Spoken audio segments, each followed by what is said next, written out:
सभी को नमस्कार और इस यूट्यूब चैनल में आज का जो हमारा टॉपिक है वो टॉपिक ये है कि पोषण ट्रैकर में जो हमारा 24.8.1 के रूप में नया अपडेट वर्जन आया है उसमें क्या क्या चेंज किया गया है और क्या क्या चेंज नहीं है और नए बच्चों के रजिस्ट्रेशन में क्या मैंडेटरी कर दिया गया है, पहले क्या था और अब क्या परिवर्तन किया गया है, इसके बारे में हम पूरा डिटेल आपको बताएंगे। सबसे पहले यही था कि भारत सरकार ने जो निर्देश दिया था कि 1 अगस्त से आपका जो 1 अगस्त से लेके आप जो भी नया रजिस्ट्रेशन करेंगे वो अब बिना एफआरएस के नहीं हो पाएगा। और इसको भी पोषण ट्रैकर का जो नया अपडेट आया था 24.8 उसमें एक्टिव कर दिया गया था। और इसमें जो पोषण ट्रैकर का नया अपडेट वर्जन है उसमें बेनिफिशियरी रजिस्ट्रेशन में कुछ माइनर चेंज किए गए हैं और ये 24.8.1 के रूप में हुआ है। तो पोषण ट्रैकर कहाँ से अपडेट होता है इसके बारे में आप सभी को पता है, लेकिन मैं फिर भी एक बार लाइव सेशन की तरफ बता देता हूँ। इसलिए वीडियो को अधिक से अधिक शेयर करें और अंत तक देखें और जो चैनल पर नए हैं चैनल को सब्सक्राइब जरूर करें। तो आइए चलते हैं आपको लाइव सेशन की तरफ। सबसे पहले आपको अगर प्ले स्टोर अपना पोषण ट्रैकर आपका अपडेट नहीं है तो आप इस प्ले स्टोर वाले ऑप्शन पर क्लिक करिएगा। अब जैसे क्लिक करेंगे ऊपर एक सर्च करने का ऑप्शन देगा, ऊपर एक सर्च करने का ऑप्शन देगा, आप ऊपर उसमें पोषण ट्रैकर सर्च कर लीजिएगा। इस वाले ऑप्शन में आप पोषण ट्रैकर सर्च कर लीजिएगा। अब जैसे ही पोषण ट्रैकर सर्च करेंगे अगर आपका अपडेट नहीं होगा तो यहाँ अपडेट लिख के आएगा और चूँकि मेरा अपडेट है इसलिए हमको ओपन लिख के आ रहा है, तो मैं पोषण ट्रैकर यहाँ से ओपन कर दूँगा।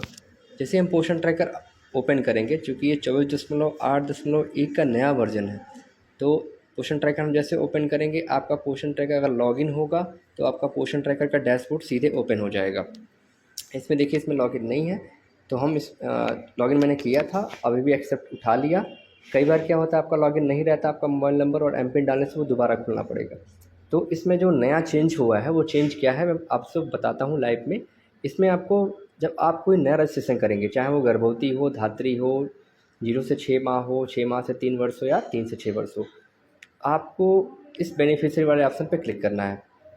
ये आपका बेनिफिशियरीज का ऑप्शन मैंने क्लिक किया।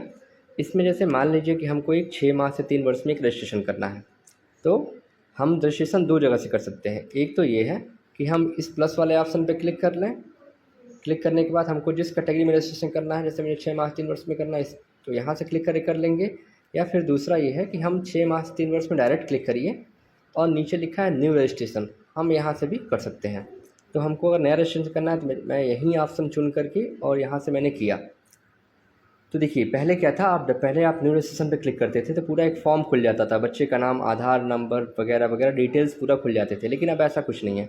हमने न्यू रजिस्ट्रेशन पे क्लिक किया तो एक पूरा प्रोसेस आ गया। इसमें लिखा है कि न्यू रजिस्ट्रेशन का प्रोसेस क्या क्या है, एक पूरा इंपॉर्टेंट इंस्ट्रक्शन दिया गया, पूरा दिशा निर्देश दिया गया है कि आपको करना क्या है। तो इसमें साफ साफ लिखा है कि e KYC face capture are mandatory based on the type of beneficiary. मतलब ई-KYC और फेस एकदम मैंडेटरी कर दिया गया है, महत्वपूर्ण कर दिया गया है। इसके बिना वो आप नया रजिस्ट्रेशन नहीं कर सकते हैं। दूसरा दिया है कि प्रेग्नेंट और धात्री और किशोरी बालिकाओं के लिए दिया है। इसमें दिया है कि for the anganwadi worker must perform e KYC and face capture of the beneficiary. तो जो आंगनबाड़ी वर्कर हैं जिसमें आपका अगर गर्भवती और धात्री और ये आपका किशोरी बालिका हैं, अगर इनका रजिस्ट्रेशन करना है तो इनका स्वयं का फ़ोटो कैप्चर होगा और स्वयं का ही आधार लगेगा। और बच्चों वाले में क्या कर दिया गया है, फॉर चिल्ड्रेन में देखिएगा, बच्चों वाले में ये है कि it's mandatory to perform KYC and face capture of the one of the following. जैसे मान लीजिए आपने किसी बच्चे के लिए आपने रजिस्ट्रेशन किया, जैसे मैंने इस बच्चे का रजिस्ट्रेशन कर रहा हूँ, तो आप जैसे यदि किसी बच्चे का आधार बन गया है फिर भी उसके माता पिता या गार्जियन के आधार से ही आपको ई-KYC करना है, आप उस बच्चे के आधार से ई-KYC नहीं कर पाएंगे। तो लिखा है कि बच्चों की स्थिति में क्या है, उनके माता पिता या गार्जियन का फेस कैप्चर और ई-KYC होगा। और उसके बाद लिखा है कि ई-KYC के लिए कौन कौन सी डॉक्यूमेंट रिक्वायरमेंट क्या क्या है उसके लिए। देखिए पहले इंस्ट्रक्शन इसलिए दे दिया गया है ताकि आप ये सब अपने पास रेडी रखें, ये सब हो तभी आप एफआरएस करिए। एफआरएस मतलब फेस ऑथेंटिकेशन और ई-KYC। तो ई-KYC के लिए क्या क्या रिक्वायरमेंट है, जो कि वीडियो लंबा हो रहा है इसलिए वीडियो को आप अंत तक देखिए, अधिक से अधिक ज़रूर शेयर करिए, क्योंकि इंपॉर्टेंट इंस्ट्रक्शन हैं, ये आते रहते हैं और ये एक बार आप अच्छे से देख लेंगे तो आपको दोबारा कभी दिक्कत नहीं होगी। तो ये ई-KYC के लिए जो रिक्वायरमेंट हमारा है आपको क्या है कि Aadhaar number is required for KYC लिखा है ना यहाँ पे, Aadhaar number is required for KYC, यानी जिसका भी आप ई केवाईसी रजिस्ट्रेशन करते समय आधार लगा रहे हैं उसका आधार कार्ड नंबर ज़रूरी है।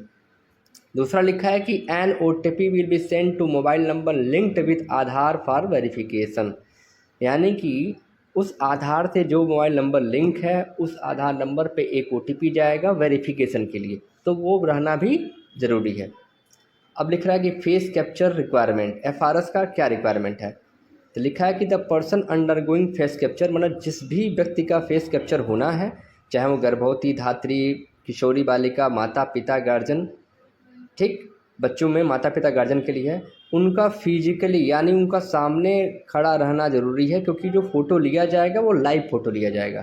तो आप एकदम क्लियर रहें कि आधार से लिंक नंबर चाहिए, आधार नंबर चाहिए, और वो व्यक्ति भी वहाँ होना चाहिए। बच्चों में अगर आपको करना है तो माता पिता या गार्जियन के आधार लगेगा, और जिसका भी आधार आप लगाते हैं उसी के आधार से आपको ई केवाईसी और फेस उसी का होगा। तो हम इसको अंडरस्टूड वाले पे क्लिक किए, इसका मतलब ये होता है कि मैं आप समझ गया हूँ, मैं आगे बढ़ना चाहता हूँ, तो हमने अंडरस्टूड पे क्लिक किया। इसके बाद चूँकि हमको रजिस्ट्रेशन करना है, तो अगर आप बच्चे में कर रहे हैं तो जिसका भी आधार आपके पास हो, जैसे मान लीजिए अगर माता का आधार तो यहाँ क्लिक करिए, पिता का आधार है तो यहाँ क्लिक करिए, और गार्जियन का आधार है तो यहाँ क्लिक करिए। तो मेरे पास उस माता का आधार है, तो मैंने माता के आधार पर क्लिक करके और प्रोसीड कर दिया है। प्रोसीड करने के बाद हमसे वो आधार नंबर मांग रहा है कि आप आधार नंबर दीजिए। चूँकि मेरे पास आधार नंबर है तो मैंने आधार नंबर वाले कॉलम में क्लिक करके उनका OD, अब इसमें मांग रहा है मोबाइल नंबर, तो यहाँ नंबर वही पड़ेगा जो आधार से लिंक नंबर होगा। एकदम स्पष्ट है कि यहाँ नंबर वही पड़ेगा जो आधार से लिंक नंबर आपका है। तो मैंने वो नंबर डाल दिया और प्रोसीड कर दिया। तो सबसे पहले मोबाइल ऑथेंटिकेशन के बारे में आ रहा है, OTP will be send to a mobile number, request OTP, मैंने OTP पे क्लिक किया, अब उस नंबर पे OTP चला गया।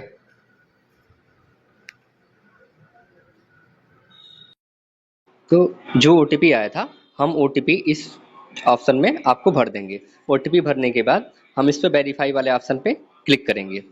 जैसे ही हम वेरीफाई वाले ऑप्शन पे क्लिक करते हैं, इसमें देखिए आ गया बेनिफिशियरी एलिजिबल है लिख के आ गया है, और उसके बाद हम प्रोसीड टू ई केवाईसी नीचे लिखा है उस वाले ऑप्शन पे हम क्लिक करेंगे।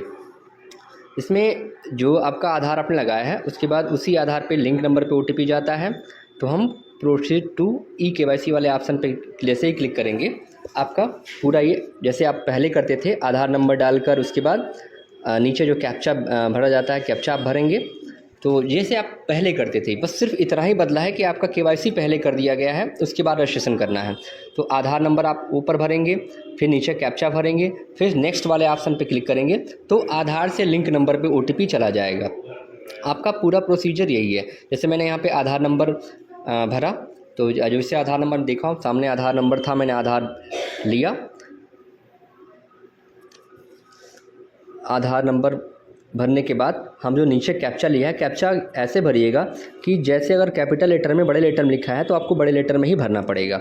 हमने आधार नंबर भरने के बाद कैप्चा जिस तरह था हमने सेम उसी तरह इस बॉक्स में उस कैप्चा को फिल कर दिया। कैप्चा भरने के बाद हम नेक्स्ट वाले ऑप्शन पे क्लिक करेंगे। हमने नेक्स्ट वाले ऑप्शन पे क्लिक किया। क्लिक करने के बाद ये आ गया आपका ई केवाईसी करने के लिए पूरा प्रोसीजर। आपका आधार से लिंक नंबर पे OTP चला गया, और किस नंबर पे OTP गया है उसका लास्ट का 4 डिजिट आपको ऊपर दिख रहा होगा कि इसी नंबर पे आप OTP गया है। और OTP भरने के बाद हम कंटिन्यू वाले ऑप्शन पे क्लिक करेंगे, और फिर आपका चेहरा आपका ऊपर एक फ़ोटो आ जाएगा केवाईसी वाला, और बगल में आपका आप फ़ोटो खींचने के लिए आ जाएगा जैसे आप पहले करते थे। यही आपका बेसिक शेड्यूल है, और कोई भी दिक्कत हो तो आप हमारे कमेंट बॉक्स में ज़रूर कमेंट करिए। आप सभी को बहुत बहुत धन्यवाद।